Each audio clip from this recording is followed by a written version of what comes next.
Hey, Pastor Dana here. Between Friday, August 28th and Thursday, September 4th, I had a series of glimpses and dreams that got longer each night. And I'm seeing more and more things in my dreams that are apocalyptic,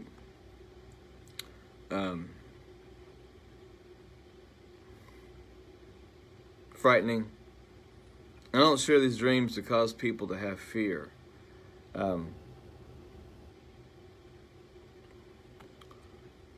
But I saw the calendar of December, and I saw a finger underlined slowly and like it was pushing, slowly and forcefully,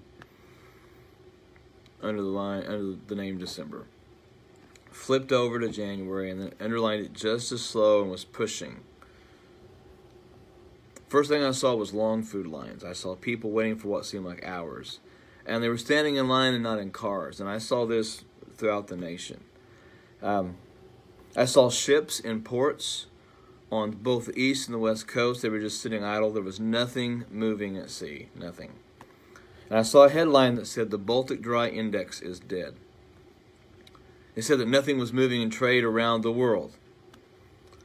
And one thing I noted, there were no Christmas lights. This was December. There were no holiday displays. There were no sales mentioned.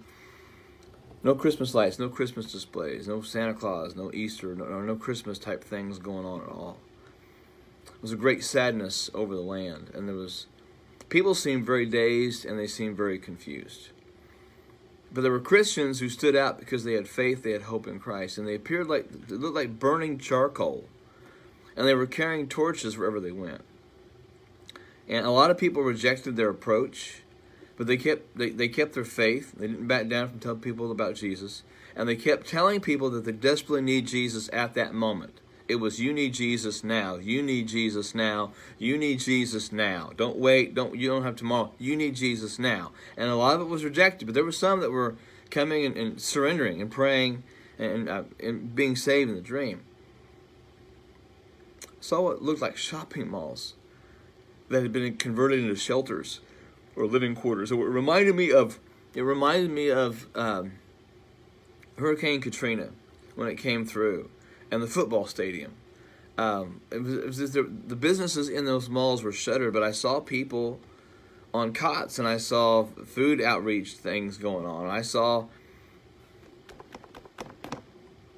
people who were misplaced. This was not like a homeless shelter. This was like something had happened and people were in shelters. I continued to see shuttered properties. I saw people in homes who were wearing coats, while the windows they were looking at closed curtains, and that's been a consistent thing in the dreams. People inside their homes looking out what's going on. And when people were looking out the curtains came back far enough that I could see more of the snow-like stuff that was on the road. It was dingy, it was dark, it was gray. It wasn't white, pure snow like after a first fresh snowfall. I saw headlines that said, "Nationwide outages plagued the Southwest." Another headline that said, "Americans don't know who to blame for darkness." And some of the darkness in the areas, it stretched into Canada. It was north. It wasn't everywhere. But I saw America as lights flickering. And it was like I saw the whole contour outline of the United States of America, including Alaska and Hawaii. And it was like it was a light flick, like right before a light goes out, it flickers, it starts flashing. That was what it looked like. It was like America was a light bulb about to go out.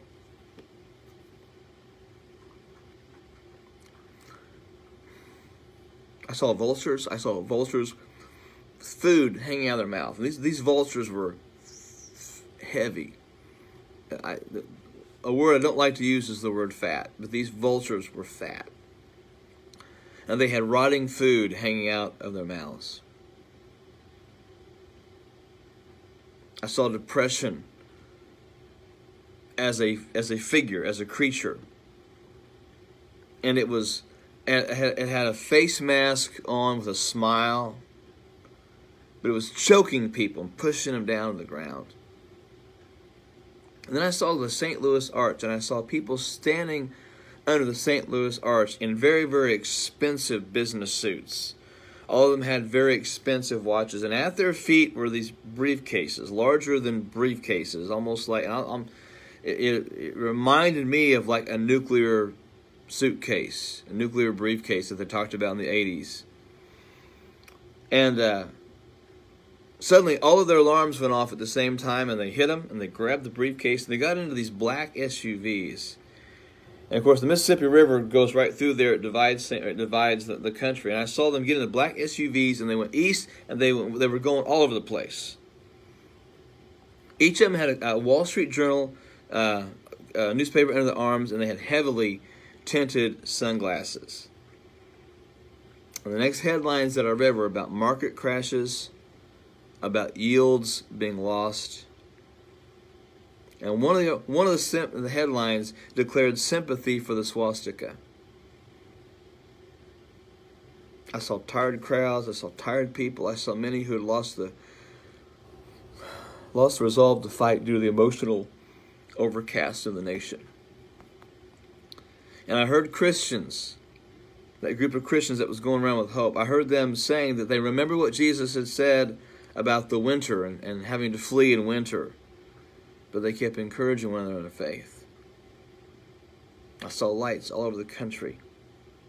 I knew these lights were churches, whether they were churches like we think of today, or whether they were house churches. And I felt in my spirit, did not hear this, but felt as I was watching this, that these churches were keeping warmth and hope in their communities. That white figure rose up out of one of those lights. And he said, brace yourself, brace yourself on the word and my promises, and do not rely on your own strength. Every one of the dreams have had a little bit different caliber to them. This one left me more unsettled. I see them in glimpses. It's like a movie trailer. See a little bit one night, a little bit more the next night. More details are added. But the scenes of people in the shelters, the food lines, the Baltic Dry Index being dead really stood out to me. And those things are heavy in my mind. And look, I'm not going to try to interpret these dreams. I feel that as a watchman, I'm just supposed to share them. I think some of what's gonna happen is obvious. I'm continuing to see more and more of the things that I have seen in dreams are happening and coming to pass. I'm not trying to justify what I'm saying or my dreams. I'm just believing the Lord's showing me things to warn the church. And look, if you're not prepared, if you don't have some of the food and things like that, you might be in trouble with that. The first video I talked about, this was my own personal opinion. I talked about getting guns and ammunition. That wasn't to go all Rambo-like on people. It was to be able to shoot animals or for food. And now, if you try to find a gun today, you're gonna have a hard time getting a gun, unless you have friends or family you can buy something from. Ammunition is hard to find. Some of the companies that sell storable food, they are now 5 to 8 weeks until you can get it. And there's some companies that have stopped selling these things. And folks, you don't have to be a dreamer or a genius or have insider trading understanding to realize that we're in trouble. And God's been trying to wake the church up to get things ready and to listen. The health and wealth gospel is about to meet a reality in our country. And all those prophets that are saying, oh, it's nothing but good, nothing but good, nothing but good, you're going to stand before God one of these days, those folks are. They're going to have to answer. Just like I'm going to have to stand before God and answer for what I'm doing with these dreams. I'm not trying to make money off this stuff. I'm not trying to make a form. A friend of mine put another Facebook page together for me that I'm not even looked at. You know why? Because people are having trouble finding the dreams in those situations. My Facebook page has exploded. I can't even get through my own Facebook page on a daily basis. He also set up an Instagram account because so many people are trying to make contact with me through Instagram. I don't have an account. And we're trying to get the messages out, and that's the reason for this. It's not about me getting a big head, because I still pastor my church. I still live in the same house. I still drive the same car. I'm not making major changes because of all this stuff with the dreams, but I am trying to warn the church. Things are coming. And pastors and prophets, you're telling your people it's going to be okay. I fear for you. I fear for you. So please, folks, pray aggressively, pray specifically, pray strategically. Say, Lord, what should I do for my family? And get on it. Get on it, get on it, get on it. I've been saying this since June. I'm going to keep saying what the Lord shows me, keep sharing the dreams the Lord shares me, but I can't make you do anything. I know what I've done for me and what I continue to do for me and my family. But folks, don't ignore the warnings. That's all I'm going to say.